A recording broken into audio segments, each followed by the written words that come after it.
नमस्कार दोस्तों, स्वागत है आपका अपने मैथिली चैनल पर। हमें सपोर्ट करने के लिए इस चैनल को सब्सक्राइब करें और बेल आइकन दबाना ना भूलें।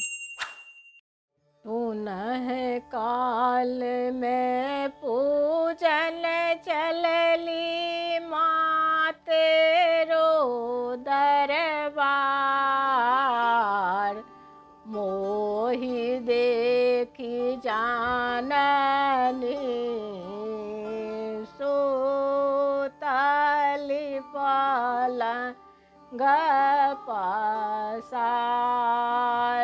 मोहि देखी जाननी सोतली पलंग पसार। की लाए माँ के चरण पखारब, की लाए करब श्रृंगार,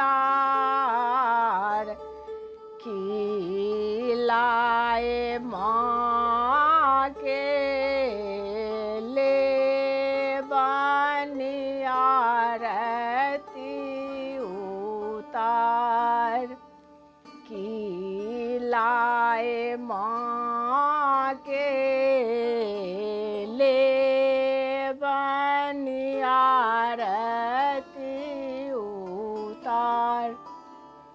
पुनः काल में पूजन चलली माँ तेरो दरबार,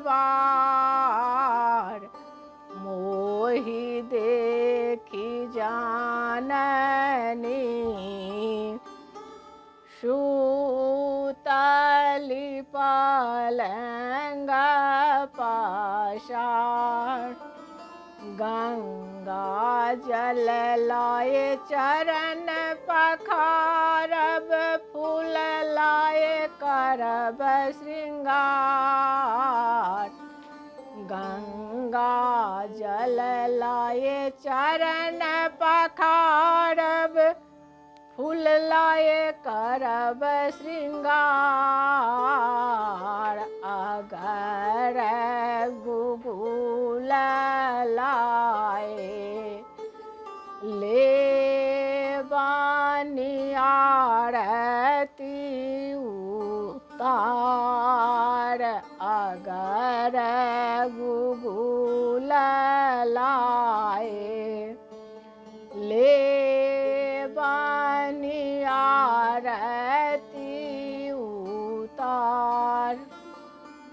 ना भावे गंगा जल माँ के, ना भावे सोलहो सिंगार, ना भावे गंगा जल माँ के, ना भावे सोलहो सिंगार, ना भाव धूप दीप, ना वेद आरती उतार, ना भाव धूप दीप, न वेद आरती उतार। पुनः काल में पूजन चलली माँ तेरो दरबार, मोहि देखी जाननी सूतली पलंग पसार, मोहि देखी जाननी सूतली पलंग पसार। कतेक कुष्टि के काया देलन बाँझी के पुत्र प्यार, कतेक कुष्टि के काया दे